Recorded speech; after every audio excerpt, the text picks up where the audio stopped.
Thank you so much for that introduction, and I'd like to thank our program partner, the Digital Empowerment Foundation, for inviting me here today. As we heard earlier, this is the second year the American Center has partnered with DEF on this event, and I'm really happy to be here. For those of you that read my bio, a little about myself and my history here. I've only been in India 3.5 weeks this time, but I did have my very first job here in Bangalore 10 years ago. I was here from 2003 to 2004, and I remember going back to the US and telling all my friends, hey guys, you know what they do in India? Instead of calling each other, they just text. And that was something that really hadn't made it over to the US, and now here, I don't remember the last time I called one of my friends before sending a text first. So there's a lot that can be learned from both sides of the spectrum, and as we know, we are still number 2 in terms of users, but I think our penetration numbers might be a little different. Before here in India, I worked in New Zealand and in Mexico for the State Department, and I worked on social media in both of those countries as a public diplomacy officer. And then before state, I was a marketing consultant. And I did my MBA, and I focused a lot on social media and how social media is really transforming not only our media landscape, but business. So in my speech today, I'll draw a little on my experience from both sectors, but first, before I do anything, for those in the room who haven't yet followed our accounts on Twitter, I have them up there. USA Indie India is our embassy Twitter account, and then JRobot is my personal Twitter. So I think there's a hashtag for this event, which is hashtag SM4DE. So on that, I'll encourage you to tweet and follow us. So how has the social media landscape changed? From our side, one, the traditional platforms were known brands delivering content to captive audience, so subscribers. And that needed traditional literacy to understand the message. And that content providers were really following established journalistic ethics guidelines and regulations from the content that they were putting out through whether it was television, what you said on television was regulated, and what was put in the newspapers had some editorial board review it before it went out. There was limited information, and the placement of content indicated what the importance was. So now we've moved to a new world where we have unknown brands and personalities, whether it's someone on the ground working with an audience or someone from their home delivering content to a worldwide audience. Now we're moving to a space where we need digital literacy to navigate information, because sometimes it's hard when there's a satirical article for people across the world to understand that that was a humor-based, and we've seen funny implications of that worldwide.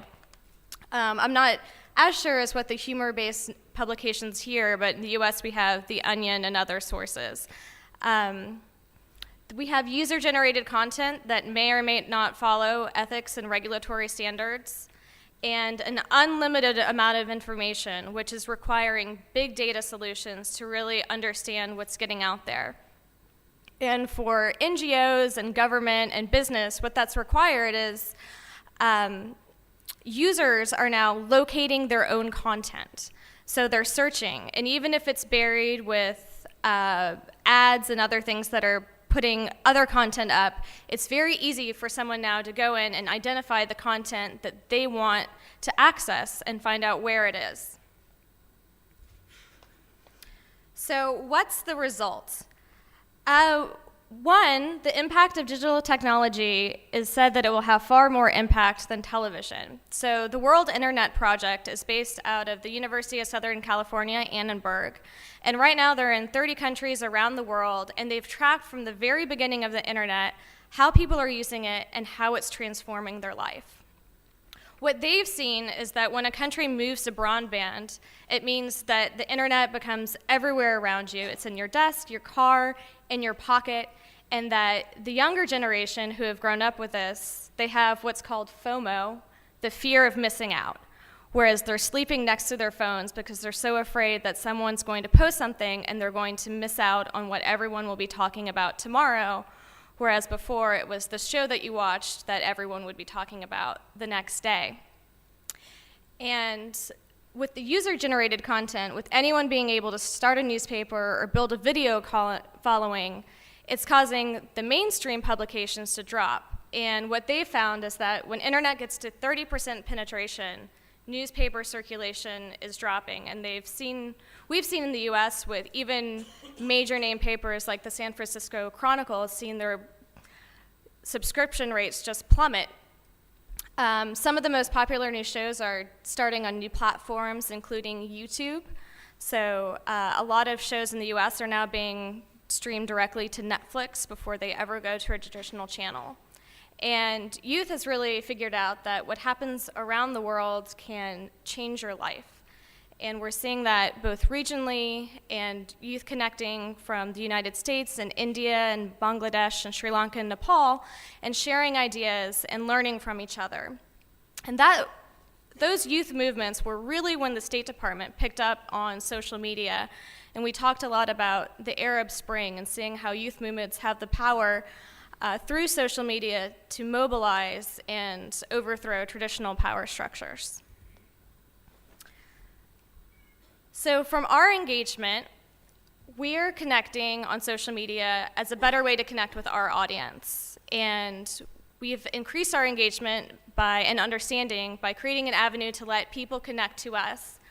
Some of our most popular methods for doing that are through web chats and Google Plus Hangouts, and on Facebook, where we get different officers to explain some of the things that we have on offer at the State Department, whether it's a program at the American Center and a speaker that they bring out, or a consular officer discussing visa information and helping people better understand that process, so that you don't have to be in New Delhi or one of our consulates around the country to be able to get that information with a personal touch.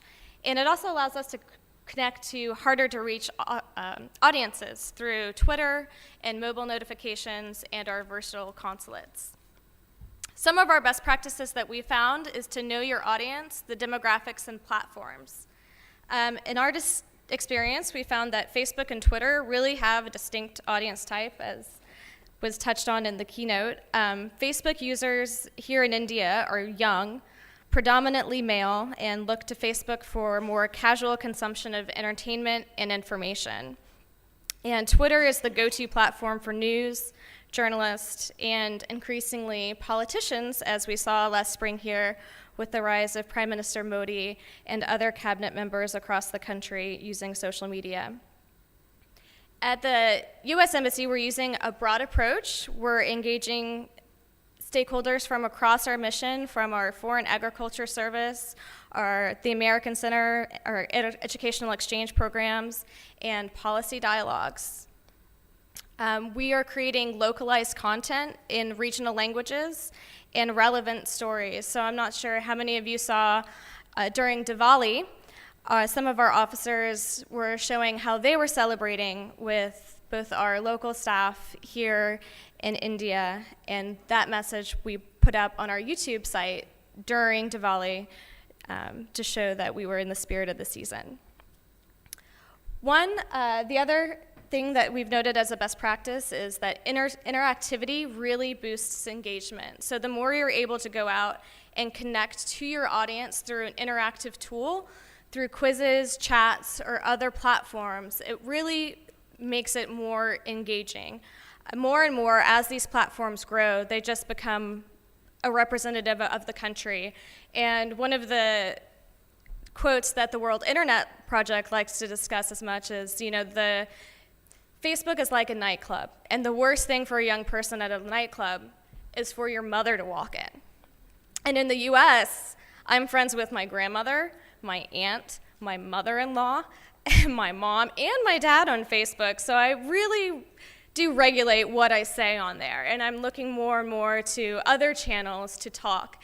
And so one of the things that we've seen is creating a Google Plus Hangout where people know who's in there, and they can feel free more to share what they're talking about without the risk of it being out there on all platforms.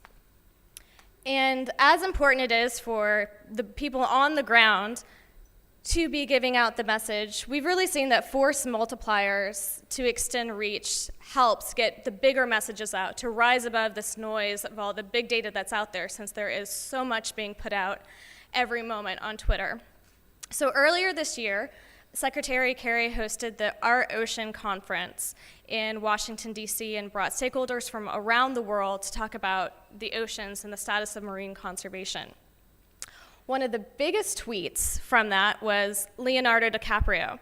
And as cool as we think we are at the State Department, I think everyone in here agrees that Leonardo DiCaprio is probably a little cooler.